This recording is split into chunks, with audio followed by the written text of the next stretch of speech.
Good morning, everyone. This is Srikant, Rajan, and welcome back to the Stock Market Podcast from MPIinvest.com.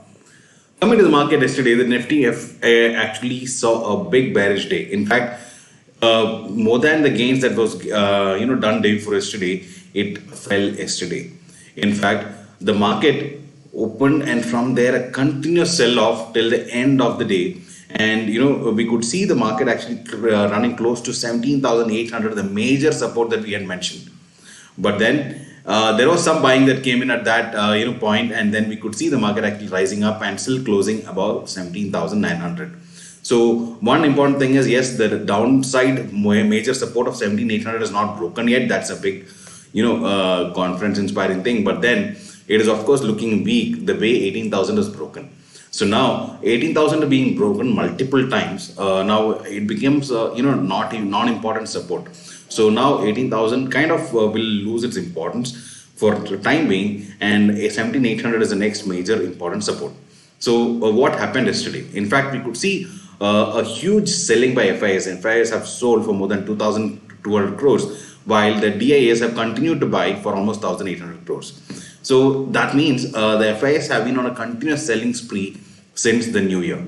So then, of course, there could be reason because yesterday there was a Federal Reserve Chairman, Jerome Powell, speaking in the US, and that was one. But then, probably what has happened yesterday is the FIA started selling, and when FIA started selling, the net selling by institutionals is just about 400 crores. So it was not such a big fall just because of FIA selling, but of course, probably as the 18,000 was broken again, the retailers also went again on a panic mode, and we could see broad-based selling, like every sector except auto sector, especially auto sector, I would say, because Tata Motors did really well, more than 5%. We could see Sonacom also going up by almost 6%.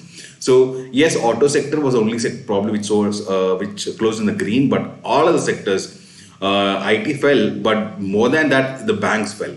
So overall, it was a bearish day yesterday. But of course, like I said, I feel it was just a panic selling. So I don't see a major weakness close to 17,800 now, and I'm still feeling that 17,800 may not be broken by this week.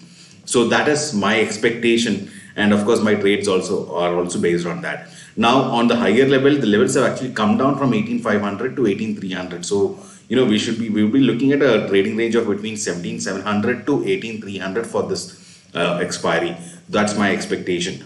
Now, what happened in the market apart from this? So after the Indian markets closed, the US markets opened, and there was also the Federal Reserve Chair, was Jerome Powell, speaking yesterday. So he was saying that they are not impacted by political power or anybody else. So their focus is just to bring down the inflation, and because of that, the tightening of economic policy is going to continue. That means the rise of interest rates is going to continue. But then there was nothing else apart from this. This has been something that we have been hearing for a long time.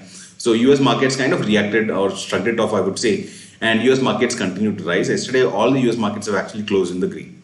Now, naturally, when the US markets have closed in the green, the Asian markets are also trading in the green today morning, and SGX Nifty also has crossed 18,000 as of now.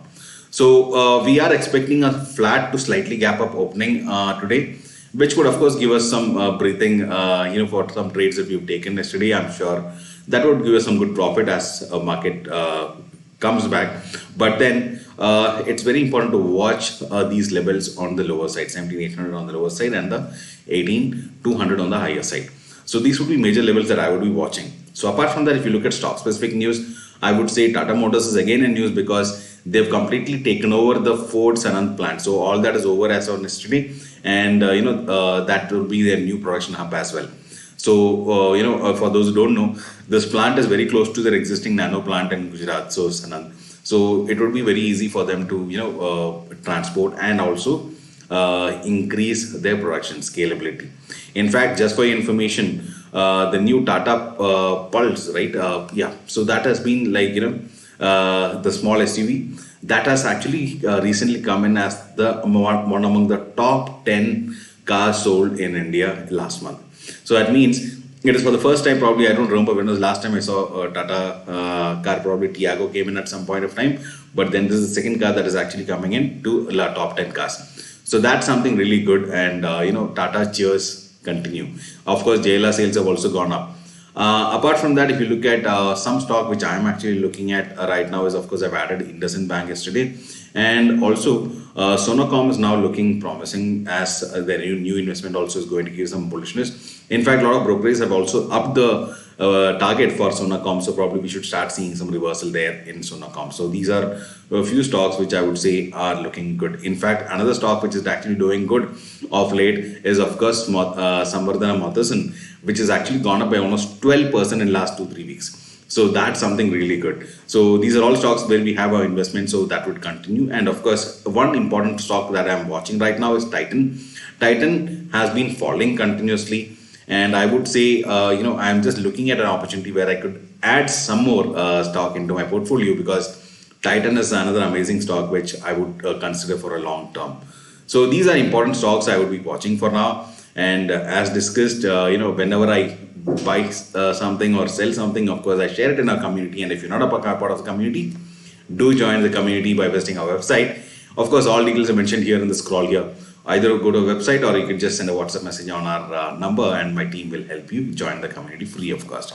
So apart from that, if you look at today, like I told you, SGX Nifty is already trading above 18,000. But apart from that, there's a great news, that is in December, the total SIP collection has actually gone higher. From 13,300 crore in November, it has gone up to 13,500 crores.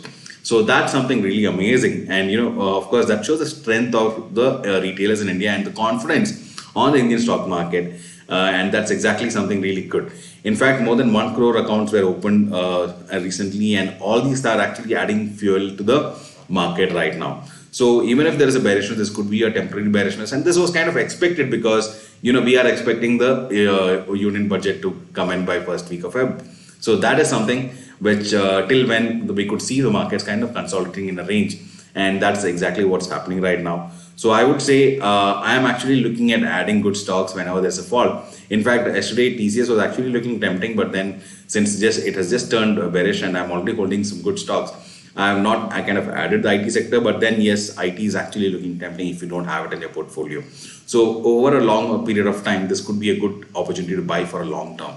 So these are things that's happening in the market right now. Today is Wednesday, tomorrow is Thursday. One more thing is that yesterday, Tuesday's fall could also be attributed to the Fin Nifty expiry. Nowadays, Fin Nifty expiry is getting getting more focus, and a lot of traders have started trading that. So it could be one of the reasons for the volatility yesterday. Now tomorrow, again being the next expiry, we are expecting more volatility to kick in today as well. So volatility is here to stay for now, and it's a phase where nobody can actually predict the market. So we did expect the market to probably recover and have some fall yesterday, but not so much fall. So that's why I said nowadays the retailers have actually increased in the market, and there are chances that the volatility actually can continue to increase. But of course, as of today, the major concern that India has is only the FII selling. So if FII stops selling, or just forget buying, even if they stop selling, we could probably see some good recovery in Indian market. So that's something that we would look forward to. But however, like I always say, let us not predict the market, but just anticipate the market, and based on that is we will be placing our investments. So this is a great time to start your SIP if you've not done yet. And another good news is Nasdaq, SIP has actually started now. So if you've not done it yet, probably this could be a good time to start investing in the US market through Motilal Oswal Nasdaq 100 SIP. This could actually help you gain some good returns, because US markets are close to 52-week low, and a SIP into this market. Don't allocate 100% fund, but a small portion of your total investment can be allocated here, which could give a very good return over a period of time. So these are things that we are doing right now. I'm sure all of you would be benefited with all this that we share. So if you love the content that we share, do press the like button. That of course motivates us, and do share the podcast with your friends and relatives to help them learn and invest together with us. So wishing you all a great day ahead of expiry. This is Srikant Rajan signing off until we catch up tomorrow with more details on the market and investments. Goodbye. Have a great day.